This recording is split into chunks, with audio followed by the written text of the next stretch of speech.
guys, I hope you had a wonderful Mother's Day. I've had a request to do some meat dishes, so I'm going to do my goulash soup today. Sorry Etienne, but we are going into winter, so that's the first one I'm going to be doing, and then I will do another one in the next couple of days. So I'm using shin and blade steak, cheap cuts of meat that require lots of cooking but have a lot of flavor. And as you can see, I've got a marrow bone here, so I'm going to cut this up, cook it down, let that marrow render, which will add to the flavor, and will be a really hearty, delicious soup for cold winter evenings.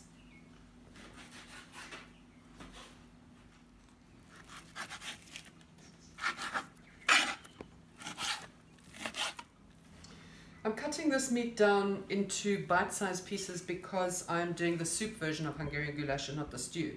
So because you're eating it with a spoon, you don't want bloody great chunks of meat in your mouth. When you see this kind of sinew, be sure to cut it off because all it does is contract and is absolutely inedible. So cut this off. It makes eating a very unpleasant experience. So make sure you always get rid of sinew. Fat will dissolve and cook down, but sinew won't. So cut off your sinew. And shin does have quite a bit of sinew on it. So I've got about 650 grams of meat there. Probably about 700, and then we've got minus the sinew and taking into account the weight of this bone, which I want to cook down because obviously cooking on the bone gives flavor. So I'm heating up my pot and I'm going to brown this meat, caramelize it nicely. I've got onion, one medium onion. It's usually white onions, but I'm using what I've got. 2 big cloves of garlic, 2 medium potatoes, 1 large carrot, and then I've got a bunch of thyme.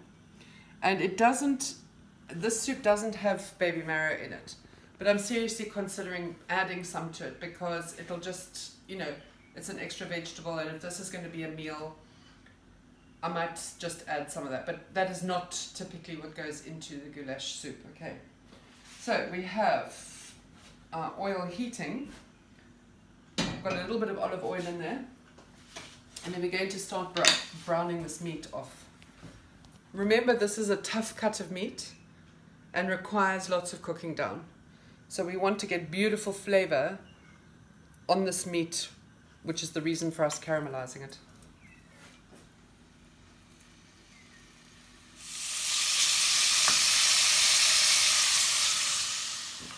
I've changed to a bigger pot so that I don't have to do it in batches. And while my meat is browning, I've poured the excess juice into this pan to keep for the soup. Because I don't want the meat to stew, I want it to caramelize. So in this pot, I'm going to just do the onions, saute the onions, and then add the carrots as well, just so that they get a little bit of a saute on before I add them. I don't want the moisture from the vegetables to increase the moisture content in the meat. So I'm doing it separately. You don't have to do it, but it's just, I want to get nice caramelization on that meat.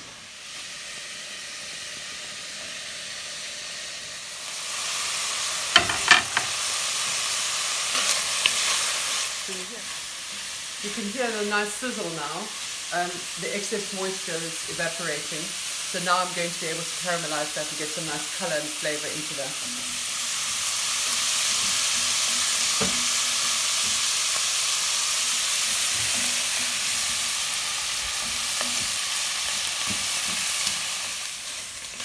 This is coming on nicely. You can see some nice color developing here. Some good caramelization. I've done a bunch of thyme because I can't really be asked to pick all the leaves off.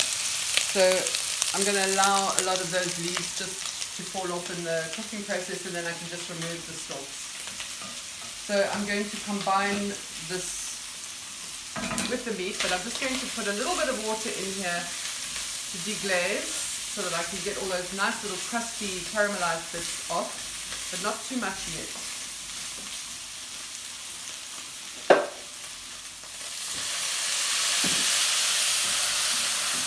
That will lift any stuck pieces off the bottom.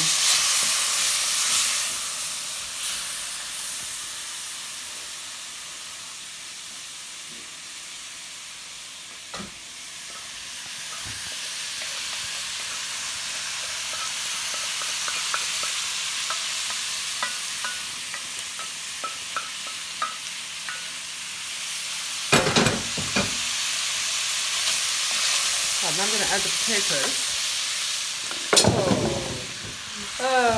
You can see real life happening here, people.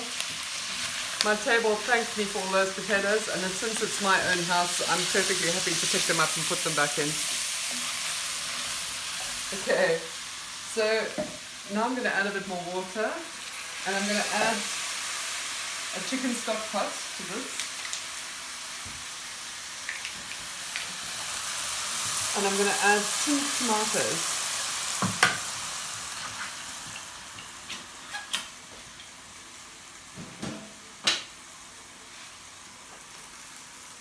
Fill my tin up with water.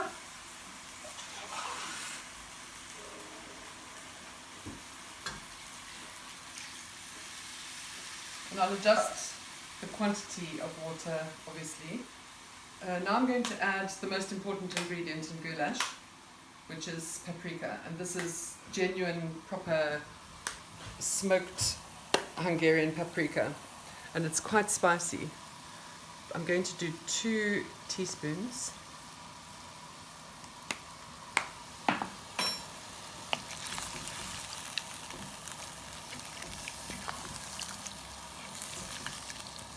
You can see this is just going to be the most delicious, hearty, filling soup. So if you want it as a stew, you can dredge your meat in a little bit of flour. And then when you add your water, this is probably the quantity of water that you would have for a stew. And you can have it as a stew. However, I want this as a soup.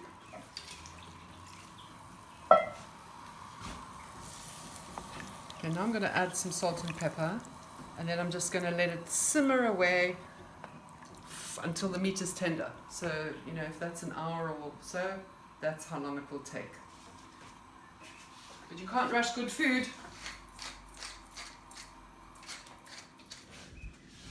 This is the juice which I took out when the meat was browning, because I didn't want it to start stewing. So I'm adding that because that's flavor. And then I'm going to transfer this to this plate because that is a mother plate. And then I'm just going to leave this to simmer away. So this what I've shown you already is the goulash recipe, okay? As I said, I'm going to deviate and I am going to add some baby marrow.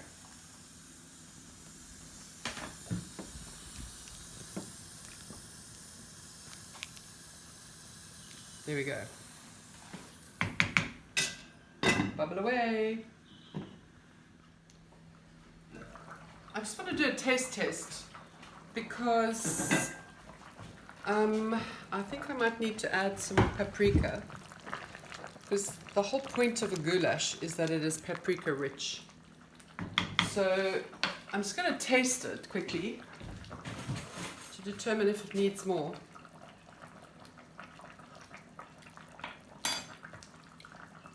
There's a bit of heat coming through from this paprika, but I'm going to add a bit more. So if you can get smoked paprika, that's what you need, and you get sweet or hot. Picante. So this is the hot one. That's now I think will be better. I can just get this waft of the smoked flavor of this paprika, which is delicious. This has been going for about 20 minutes or so. So it's given it enough time for flavors to start developing and not be uncooked or raw flavors. And that's why I've tasted it now, so that for the duration of the cooking now, there is going to be enough paprika that it won't have a sort of raw edge to it when it comes time. Yeah, that's much better.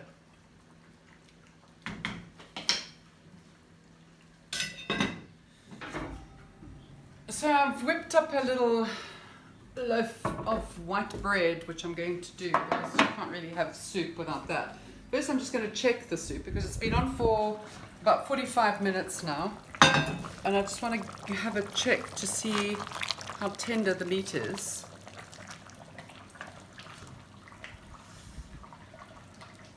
So you can see it's breaking apart beautifully, so that's good.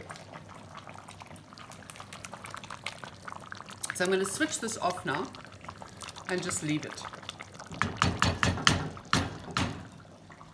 In the meantime, we can do the bread. So this has been rising for 40 minutes.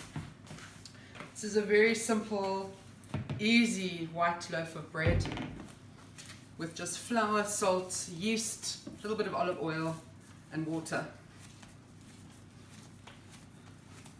So I've just punched it down, and now I'm just going to make a round.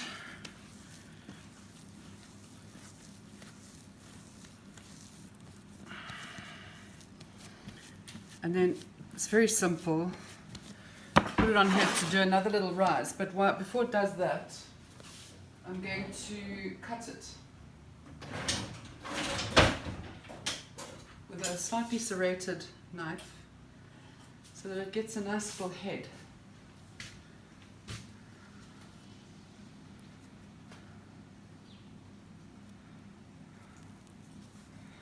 Little slash like that, which will allow it to grow in an interesting way. And then I'm just going to dust it with flour.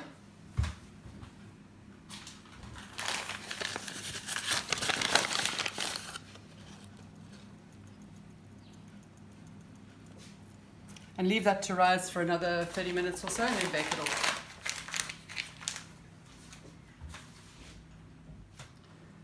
You can see most of the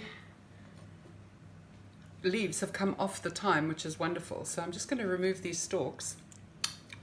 And then you don't end up with all these horrible little stalks in there. There's one that's come loose, because these are quite fibrous.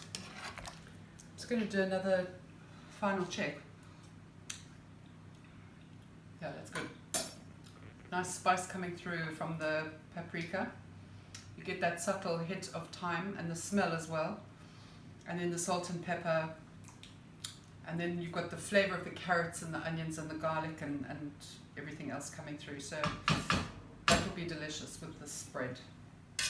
So this is 30 minutes. Nice rise on it. And I'm going to put it in the oven at 200. I've put a dish with water to create steam so that I get a nice crust. So I'm going to put that in for about 40 minutes, 30 to 40 minutes, and I'll check it and see. Okay, let's check out the bread.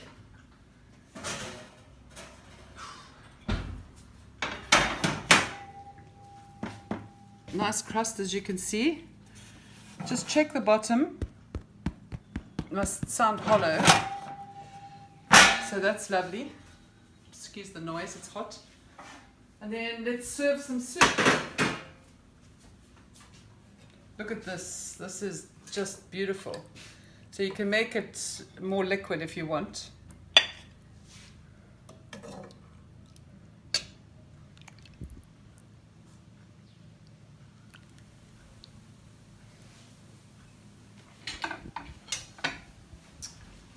Delicious goulash soup, fresh crusty white bread, perfect easy dinner to make.